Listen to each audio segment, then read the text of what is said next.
So the Peterson versus Zizek debate was generally disappointing, I think, not least because they didn't really engage with each other's arguments. Like, I'm not a fan of Zizek, but I was expecting him to at least engage with Peterson's perspective and offer some counter.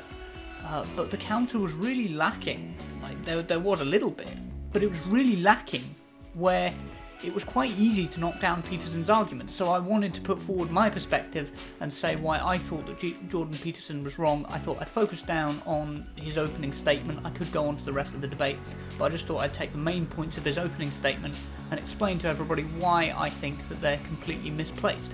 So he starts out by stating that he finds some of Marx agreeable and some of Marx disagreeable, which is good, but that he's only read the Communist Manifesto, which is it's like only done the basic amount of reading you'd need to talk about Marx. Marx is so much more than just the Communist Manifesto. Like, even if you're not a Marxist, it doesn't matter, you should know your enemy. It's really bad tactics to attempt to go into a debate without having read a proper range of your opponent's sources. So this is perhaps why he begins with this rather interesting claim. And we have learned a fair bit from since then about human nature, about society, about politics, about economics. There's lots of mysteries left to be solved, but we are slightly wiser, I presume, than we were at one point. And so you can forgive the authors to some degree for what they didn't know, but that doesn't matter, given that the essence of this doctrine is still held as sacrosanct by a large proportion of academics. Probably are among the most, what would you call, guilty of that particular sin. The problem is that academics don't hold Marx to be sacrosanct. Sacrosanct means too valuable to be interfered with. But there's so many schools of Marxism that this claim doesn't actually make sense to anybody who is in these schools and who knows what they're talking about or who has studied Marx. You don't even have to be a Marxist to know that this is just wrong. So we don't hold Marx as sacrosanct, or even sacrosanct. Sacrosanct. So let's get on with the rest of the debate. The first section is on hierarchies.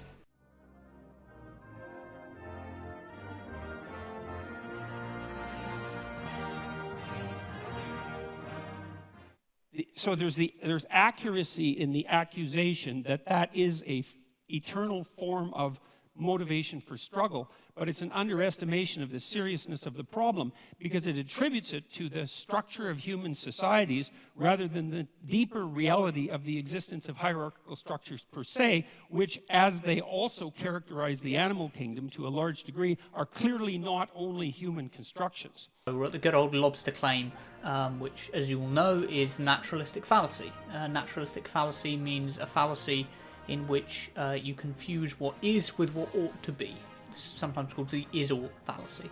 It's fairly easy to disprove. Just because capitalism and previous systems have held hierarchies, that doesn't mean that hierarchies are good, nor does it mean that unjust hierarchies are perfectly natural. But the other thing that Marx didn't seem to take into account is that there are far more reasons that human beings struggle than their economic class struggle, even if you build the hierarchical idea into that, which is a more comprehensive way of thinking about it. Human beings struggle with themselves, with the malevolence that's inside themselves, with the evil that they're capable of doing, with the spiritual and psychological warfare that goes on within them. And we're also actually always at odds with nature. It's like, no, human beings have problems because we come into life starving and lonesome. That's a really unnecessarily pessimistic take. Why is he so miserable? My God, it must be so horrible living inside this guy's head.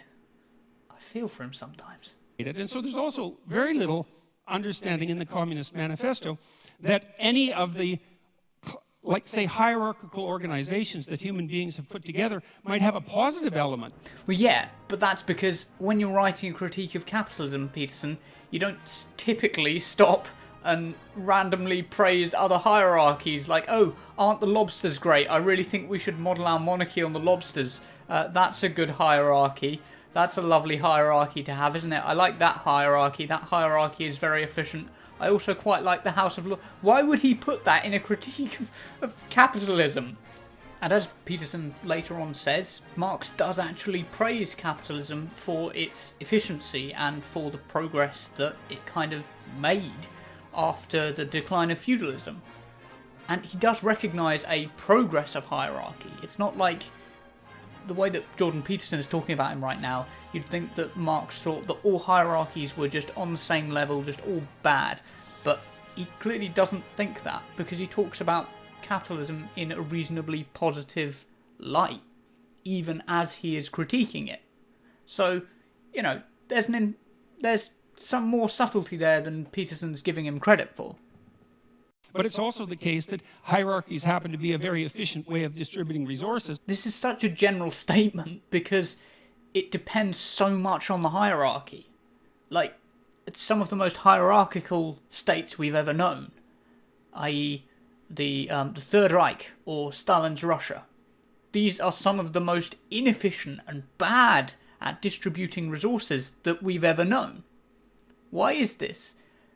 You have to take into account that not all hierarchies are equally good and bad, and there are some unjust and some just hierarchies, and I would say that typically the just hierarchies are the ones which come through the best, because as human beings we are fundamentally social creatures, and we don't want to fight with each other, we want to cooperate with each other. That's perhaps the fundamental difference between my philosophy and Jordan Peterson's philosophy. And it's finally the case that human hierarchies are not fundamentally predicated on power. And I would say the biological, anthropological data on that are crystal clear. You don't rise to a position of authority that's reliable in a human society primarily by exploiting other people. It's a very unstable means of obtaining power. But you do. Toffs at the top, plebs at the bottom, and me in the middle making a fat pile of cash out of both. In capitalism, you do exploit people in order to climb the ladder. Now, that might be an unstable way to go about things. Yeah, it's unstable. But Marx is pointing this out when he's saying that there are fundamental contradictions in capitalism, and that's why we so often have economic crashes, because we're trying to bleed the system to get that excess value for a very, very small number of people so that they can be a little bit richer and in turn make everybody else poorer. But then the system doesn't work because nobody has the money to buy the things which they need. There's a lot more to it, obviously. But on a basic fundamental level, yes, it's unstable. But that's capitalism for you. It is unstable.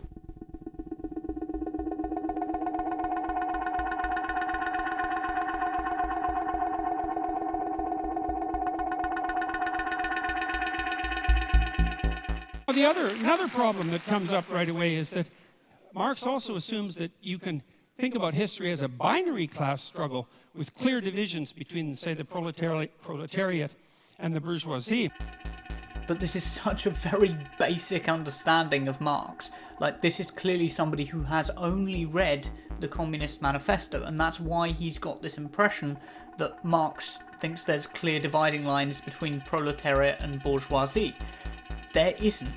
And Marxists use the term petty bourgeoisie to describe the people who don't quite fit into the two categories, which is, you know, fair enough, because he's right. It's not a black and white situation, but Marx never claimed it was. It's also bad in this way, and this is a real sleight of hand that Marx pulls off, is you have a binary class division, proletariat and bourgeoisie, and you have an implicit idea that all of the good is on the side of the proletariat and all of the evil is on the side of the bourgeoisie. And that's classic group identity thinking. You know, it's one of the reasons I don't like identity politics, is because once you divide people into groups and pit them against one another, it's very easy to assume that all the evil in the world can be attributed to one group, the hypothetical oppressors, and all the good to the other.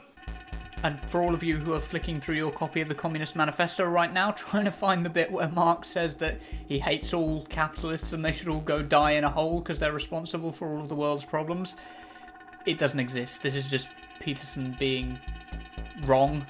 I'm just putting words into Marx's mouth, because he doesn't say this, and what Marx does say is heavily implied and constantly being written about, so it's not really worth entertaining this idea. It's one of the reasons I don't like identity politics. It's one of the reasons I don't like identity politics. It's one of the reasons I don't like identity politics. Yeah, okay. Whatever you say, Jordan. That's naive. That's naive beyond comprehension, because it's absolutely foolish to make the presumption that you can identify someone's moral worth with their economic standing. But neither Marx nor Marxists claim this. These problems are systemic, and as much as people are part of the system and contribute to the system damaging other people, the system can just as easily turn on them, and in some ways even those at the top are constrained by the system. It's the system that needs to change. It's not a statement about how good or bad people who are rich are. It's a statement about the way that society is organised and where that wealth originated in the first place.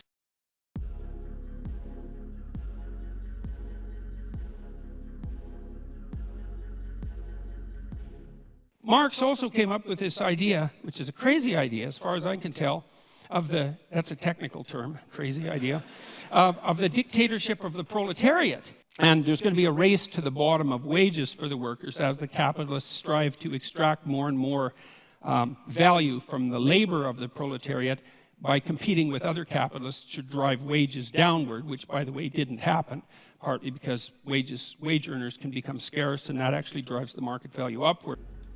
I mean, this is such a stupid take. It's like on par with his Lobster's claim. Workers didn't just disappear, and so there were less of them, so people needed more. No, the population is constantly increasing, and in the cities where the capitalists were operating, it was constantly increasing. You weren't short of workers.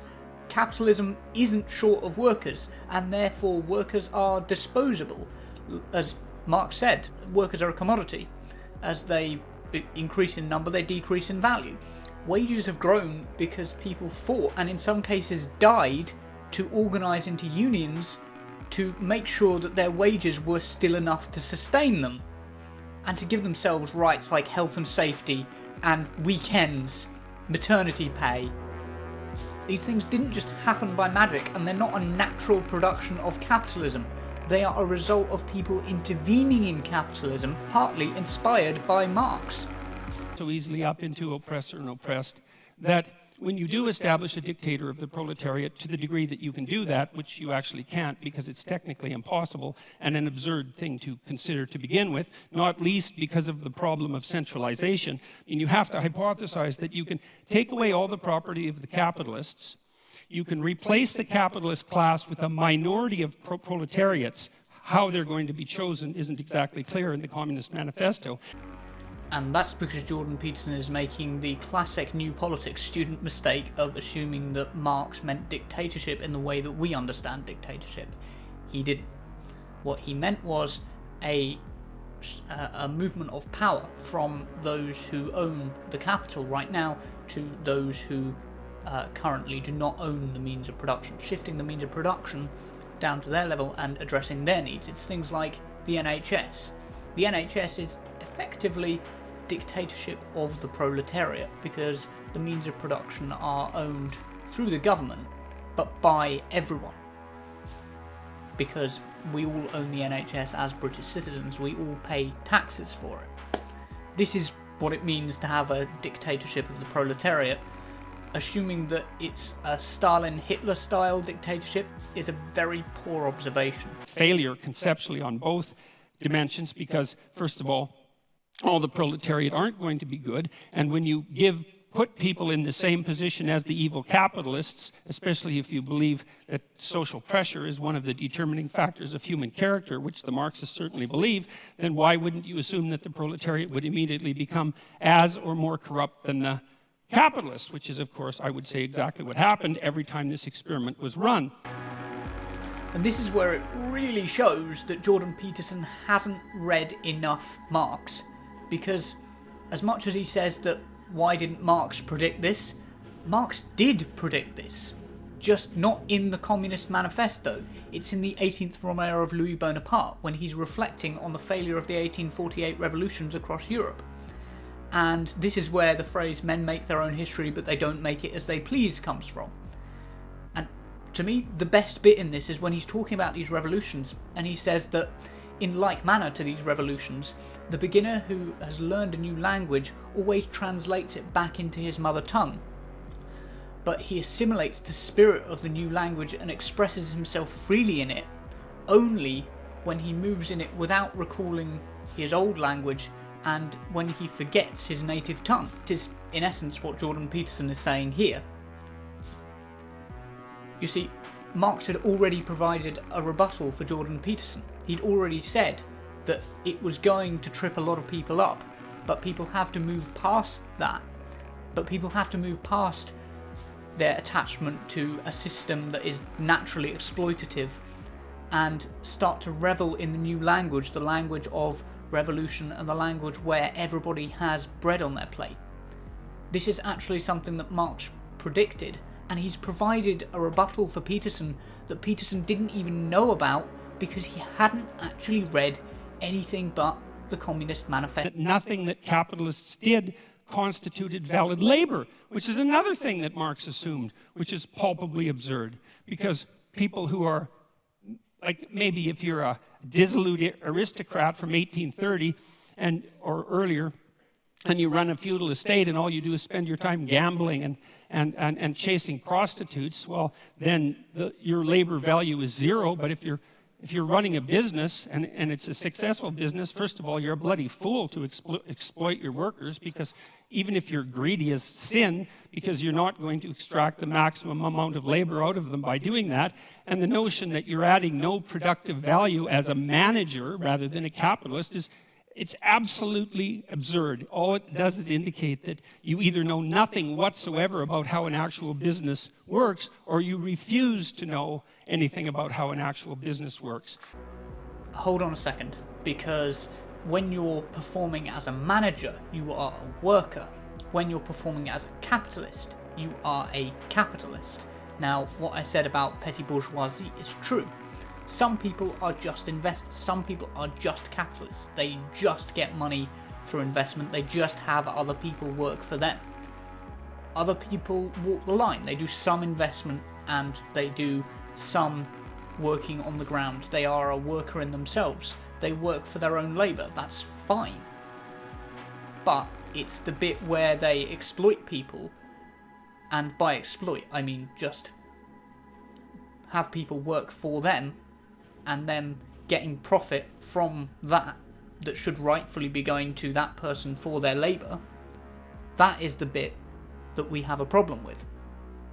You see? It's not the manager bit. The manager bit is fine. If you want a manager, it's cool. But a manager is not the same as a capitalist.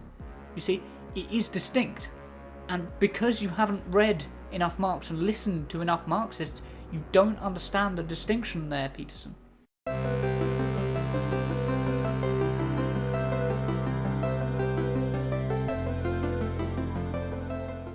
Then the next problem is the criticism of profit. It's like, well, what's wrong with profit exactly? What's the problem with profit? Well, the idea from the Marxist perspective was that profit was theft. But profit, well, can be theft because crooked people can run companies, and so sometimes profit is theft, but that certainly doesn't mean that it's always theft. What it means, in part at least, if the capitalist is adding value to the corporation, then there's some utility and some fairness in him or her extracting the value of their abstract labor, their thought, their abstract abilities, their ability to manage the company, and to engage in proper competition and product development.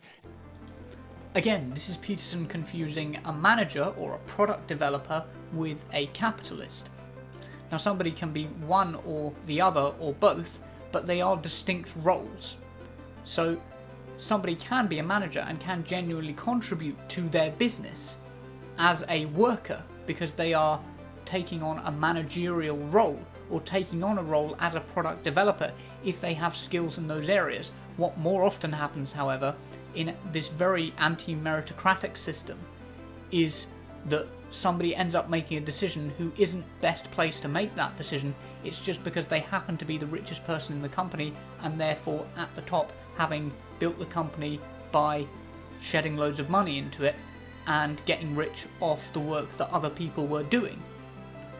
This is a problem because it's not just immoral, it's inefficient. It could be more efficient if we were to work collectively in businesses rather than have a hierarchical structure as is required under capitalism. And then if they can create a profit, well, then they have a little bit of security for times that aren't so good, and that seems absolutely bloody necessary as far as I'm concerned. And then the next thing is, well, how can you grow if you don't have a profit? You see here, Peterson is confusing profit with the individual capitalist for profit for the whole company. Because let's say you've got this weird pyramid structure of your company, whatever this is, and you've got the people at the top, the person at the top, the people in the middle, and the people down the bottom of your company in this pyramid structure, and let's say they make a £2 million profit. Okay, good for them. £2 million, nice profit. So, where do we want that money to go? Well, if we want it to go back into the company, then that's not taking surplus value from the workers. In fact, that's helping them grow their company, a company which they built. That's really them owning their own labour. If that money is going to them. However, if that £2 million is just going to the person at the top of the pyramid, that is where surplus value has its problems. That's where we have the problem. You see, you're confusing investment in the company with a profit for the person at the top. One Marxists object to, the other we don't really have a problem with. You see, there is a distinction there. So I hope this video has helped you guys understand a bit more about Jordan Peterson's position. I'm going to leave it there. I could go on, but this video is already getting a bit long, and the ending there's not really much to say about the ending. He gets a couple of things wrong, but I think they're mostly things that we've already been over, and other things that are quite easy to debunk. So that being there, please do like and subscribe, and make sure this channel grows. I'm still in the process of building this channel and getting things right. This was just a quick video because I wanted to give a response to Jordan Peterson after watching that speech, and a proper response, unlike the one he got in the debate, from somebody who actually knows a little bit about Marxism. I'm a history and politics student and I have studied it. It's not my area of expertise, but I have studied it, and so I do understand how it functions. A lot better, apparently, than Jordan Peterson does. So, yeah, I hope you guys enjoyed that, and I will see you all next time. Thank you very much.